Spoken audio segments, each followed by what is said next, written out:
क्या आप अपने जीवन में दुखी हैं? क्या आपको लग रहा है कि आपकी प्रार्थनाओं का उत्तर नहीं मिल पा रहा है?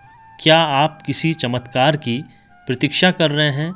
तो आपकी यह मर्जी महाराज जी को मिल गई है। तो मेरे बच्चों, मैं आ गया, क्योंकि जब श्रद्धा व भक्ति साथ साथ हो जाते हैं तो ईश्वर स्वयं आपके साथ आपकी सहायता करने आ जाते हैं। यह संदेश स्वयं आपके पास महाराज जी द्वारा भेजा गया है। तो यह महाराज जी की अपार लीला है जो उन्होंने स्वयं आपको यह संदेश भेजा है। महाराज जी कहते हैं, सबकी सेवा करो। यदि आप निस्वार्थ भाव से किसी की सेवा करते हैं तो आप स्वयं ईश्वर के समीप पहुंचने लग जाते हैं, क्योंकि सेवा करने से हमारा अहंकार नष्ट हो जाता है। ऐसा महाराज जी कहते हैं। महाराज जी कहते हैं, यदि किसी की निस्वार्थ भाव से सहायता करते हैं तो ईश्वर हमें इसका 2 गुना करके लौटाता है। हमें जीवन में सदैव धैर्य रखना चाहिए।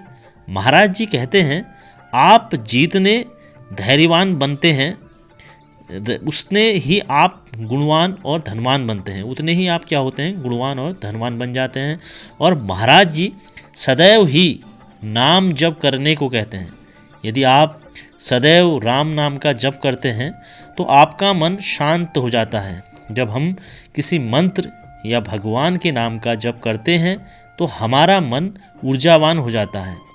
भगवान का ध्यान करने से हमारी नकारात्मकता समाप्त हो जाती है और हम सकारात्मकता की ओर चले जाते हैं। यदि हम ईश्वर के प्रति समर्पित हो जाते हैं तो हमारी सारी परेशानियां, चिंताएं सब समाप्त होने लगती हैं।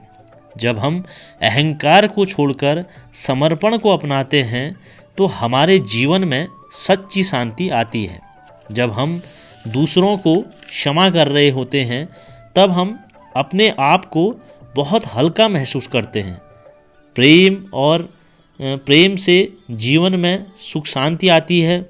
महाराज जी कहते हैं, आभार व संतोष के महत्व को जानिए। जो मिला है उसके लिए ईश्वर को सदैव आभार व्यक्त करें। जो नहीं मिला वह भी तुम्हारे लिए सही है। आभार प्रकट करने से जीवन में चमत्कार होते हैं। महाराज जी कहते हैं, इसका निष्कर्ष है नया जीवन, नया आरंभ। अब जब आपकी अर्जी महाराज जी को मिल गई है तो समझ लीजिए महाराज जी आपके जीवन में बदलाव लाने के लिए आ गए हैं।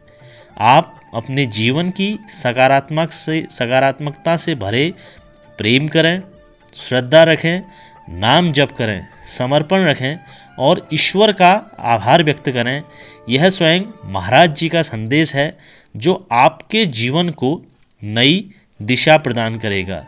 तो आज के क्रमांक में इतना ही। मिलते हैं कल नए क्रमांक में। जय नीम करौली महाराज जी, जय श्री राम।